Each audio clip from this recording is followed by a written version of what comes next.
السلام علیکم ورحمۃ اللہ وبرکاتہ۔ بھائیو اور بہنوں، آپ کا استقبال ہے ہمارے پروگرام 5 منٹ کے مدرسے میں۔ الحمدللہ ہم لوگ مختصر سے وقت میں بہت ساری باتیں سیکھ رہے ہیں، سمجھ رہے ہیں۔ امید کرتا ہوں آپ لوگ ضرور اس پر عمل کر رہے ہوں گے انشاءاللہ۔ اللہ تعالیٰ سے دعا کرتے ہیں اللہ تعالیٰ ہمیں اس پر عمل کرنے کی توفیق دے، آمین۔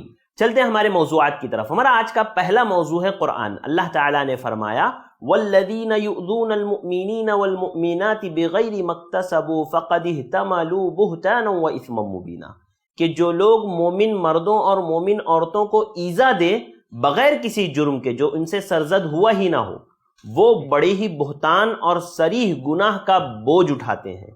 یعنی ان کو بدنام کرنے کے لیے ان پر بہتان باندھنا، ان کی ناجائز تنقیص و توہین کرنا، جیسے روافض صحابہ کرام پر سب و شتم کرتے ہیں اور کہتے ہیں کہ حضرت ابو بکر نے نعوذ باللہ جو ہے خلافت کو غصب کر لیا۔ بالکل یہ بے سر و پیر والی باتیں وہ لوگ کرتے ہیں اور بہتان لگاتے ہیں، ان کی طرف ایسی باتیں منسوب کرتے ہیں جن کا ارتکاب انہوں نے کیا ہی نہیں۔ امام ابن کثیر رحمہ اللہ فرماتے ہیں کہ یہ رافضی منکوس القلب ہے، یعنی ممدوح اشخاص کی مذمت کرتے ہیں اور مذموم لوگوں کی مدح کرتے ہیں، یعنی جس کی تعریف کرنا ہے اس کو برا بھلا کہتے ہیں اور جس کو برا بھلا کہنا ہے ان لوگوں کی تعریف کرتے ہیں۔ تو یہ روافض کا الٹا معاملہ ہے۔ تو یاد رکھیے کہ کسی مومن کی طرف، کسی مسلمان کی طرف ایسی بات منسوب کرنا جو اس کے اندر ہے ہی نہ، جو فعل اس نے کیا ہی نہیں ہو، وہ اس پر بہت بڑا بہتان ہے۔ اور بہتان کے تعلق سے انشاءاللہ آگے ہم گناہ کے سیکشن میں ضرور دیکھیں گے کہ یہ کتنا بڑا جرم ہے اور کیا اس کے نقصانات ہیں۔ ناظرین چلتے ہیں ہمارے آج کے دوسرے موضوع کی طرف۔ ہمارا آج کا دوسرا موضوع ہے سنت۔ سنت میں نے سوچا ہے کیوں نہ آپ لوگوں کے سامنے وہ دعائیں میں پیش کروں جو اللہ کے نبی صلی اللہ علیہ وسلم سے ثابت ہے جنازے کے لیے پڑھنا۔ کیونکہ عزیز بھائیوں، ایسا ہوتا ہے کہ ہم لوگ امام کے پیچھے جنازے کی نماز تو ادا کر رہے ہوتے ہیں، امام سرن نماز جنازہ پڑھا رہا ہوتا ہے خاموشی سے، وہ خود پڑھ رہا ہوتا ہے اپنے نفس میں، لیکن ہم تو جانتے ہی نہیں پیچھے کیا پڑھنا ہے، ہمیں پتہ ہی نہیں ہے پیچھے کیا پڑھنا ہے، کون سی دعائیں میت کے لیے پڑھنی ہے۔ بیچارہ جو اس دنیا سے رخصت ہو گیا ہے، اس کی وفات پر ہم اس کے پاس کھڑے ہو کر کے صحیح طریقے سے اس کو دعا نہیں دے پاتے، کتنے افسوس کی بات ہے۔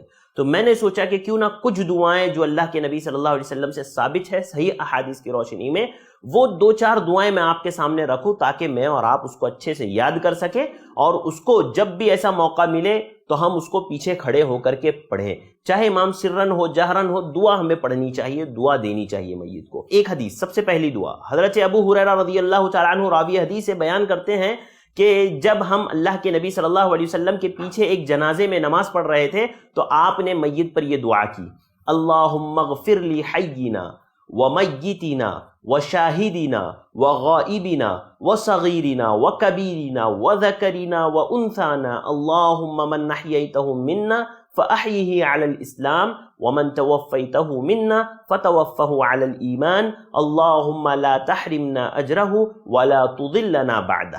یہ پوری دعا ہے۔ یہ دعا آپ کو اسکرین پر لکھی ہوئی ملے گی، آپ اس کا اسکرین شاٹ لے لیجئے اور یاد کر لیجئے۔ اس کا کیا ترجمہ ہے، کیا مطلب ہے؟ دیکھیے، اس دعا کا مطلب یہ ہے، ہم اس دعا میں یہ کہتے ہیں اے اللہ ہمارے زندوں کو، ہمارے مردوں کو، ہمارے حاضر لوگوں کو، ہمارے غائب لوگوں کو، ہمارے چھوٹوں کو، ہمارے بڑوں کو، ہمارے مردوں کو، ہماری عورتوں کو بخش دے۔ کتنی پیاری دعا ہے۔ پھر آگے ہم کہتے ہیں اے اللہ تو ہم میں سے جس کو زندہ رکھے اس کو اسلام پر زندہ رکھ، اور جس کو وفات دے تو ایمان پر وفات دے۔ اے اللہ ہمیں اس کے اجر سے محروم نہ کر اور اس کے بعد ہمیں گمراہ نہ کر۔ کتنی پیاری دعا ہے، کتنی پیاری دعا ہے۔ مجھے اور آپ کو چاہیے کہ ہم ان دعاؤں کو یاد کریں، اور اس دعا کو، جو دعا میں نے پڑھی ہے، آپ اسکرین شاٹ لے لیجئے اور ضرور بھی ضرور یاد کیجئے تاکہ جو شخص اس دنیا سے جا رہا ہے اس کو کچھ دعائیں ہم دے کر کے بھیجیں۔ اور یہ دعا تو ہمارے لیے بھی ہے اور حاضرین کے لیے بھی ہے اور تمام لوگوں کے لیے، لہذا آپ ضرور اس دعا کو یاد رکھیں۔ انشاءاللہ کل پھر ہم ملاقات کریں گے تو میں آپ سے ضرور پوچھوں گا آپ نے یہ دعا یاد کی ہے یا نہیں۔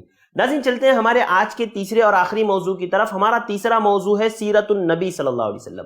چونکہ سیرت النبی میں ہم لوگ وحی کی جو ذرائع تھے، جن ذرائع سے وحی اللہ کے نبی پر آتی تھی، جو اس کے مراتب تھے، وہ ہم دیکھ رہے تھے۔ ہم نے چند مراتب دیکھے تھے، علامہ ابن قیم نے ذکر کیے ہیں، جیسے کہ سچا خواب اللہ کے نبی کو دکھایا جاتا تھا، یا اللہ کے نبی کے دل میں ڈائریکٹ بات ڈالی جاتی تھی، کوئی فرشتہ نہیں ہوتا تھا۔ پھر تیسری شکل ہم نے یہ دیکھی کہ فرشتہ انسانی شکل میں آ کر کے اللہ کے نبی صلی اللہ علیہ وسلم سے مخاطب ہوتا اور سوالات کرتا اور آپ سے پوچھتا۔ اسی طرح ایک اور شکل ہم نے یہ دیکھی تھی کہ آپ کے پاس گھنٹی جیسی آواز آتی تھی، جرس جیسی آواز، اور اس کے علاوہ جو شکلیں تھی وہ یہ تھی کہ اللہ کے نبی صلی اللہ علیہ وسلم کے پاس فرشتہ اپنی اصل شکل میں آتا تھا، جیسے کہ حضرت جبرائیل 2 مرتبہ اپنی اصل شکل میں اللہ کے نبی کے پاس آئے. ایک جب سورہ مدثر کی جو ہے آیت نازل ہو رہی تھی، آپ نے دیکھا آسمان کی طرف ایک بڑا کرسی پر بیٹھا ہوا ایک فرشتہ ہے بڑا، اور معراج کے وقت بھی آپ نے اللہ کے نبی صلی اللہ علیہ وسلم نے جو ہے حضرت جبرائیل کو دیکھا تھا. تو ڈائریکٹ فرشتہ اپنی اصلی شکل میں اللہ کے نبی صلی اللہ علیہ وسلم کو نظر آتا. اور ایک آخری صورت یہ تھی کہ فرشتے کے واسطے کے بغیر اللہ تعالیٰ ڈائریکٹ آپ سے خطاب کرتا، آپ سے گفتگو کرتا، جیسے کہ وہ نماز والی روایت ہے. اللہ تعالیٰ نے آپ کو تحفے میں معراج میں نماز دی، پھر آپ لے کر کے حضرت موسیٰ کے پاس آئے، حضرت موسیٰ نے کہا کم کرو، پھر آپ اللہ کے پاس گئے، بات کی اور کم کیا. تو یہ ڈائریکٹ گفتگو. تو یہ چند صورتیں وحی کی ہے جو اللہ کے نبی صلی اللہ علیہ وسلم پر نازل ہوا کرتی تھی، جس کا میں نے آپ کے سامنے ذکر کیا. آپ ان چیزوں کو ذہن میں رکھیں. انشاءاللہ مزید کچھ تفصیلات ہیں وہ ہم انشاءاللہ آگے کے درس میں دیکھیں گے. اللہ تعالیٰ سے دعا کرتے ہیں اللہ تعالیٰ ہمیں ان باتوں کو یاد رکھنے کی توفیق عطا فرمائے. آمین. السلام علیکم ورحمۃ اللہ وبرکاتہ. دین کی بات عام کرنے میں i+TV کی مدد کریں.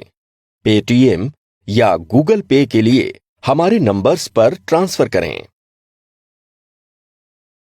ایسے ہی اور ویڈیوز بنانے میں ہماری مدد کریں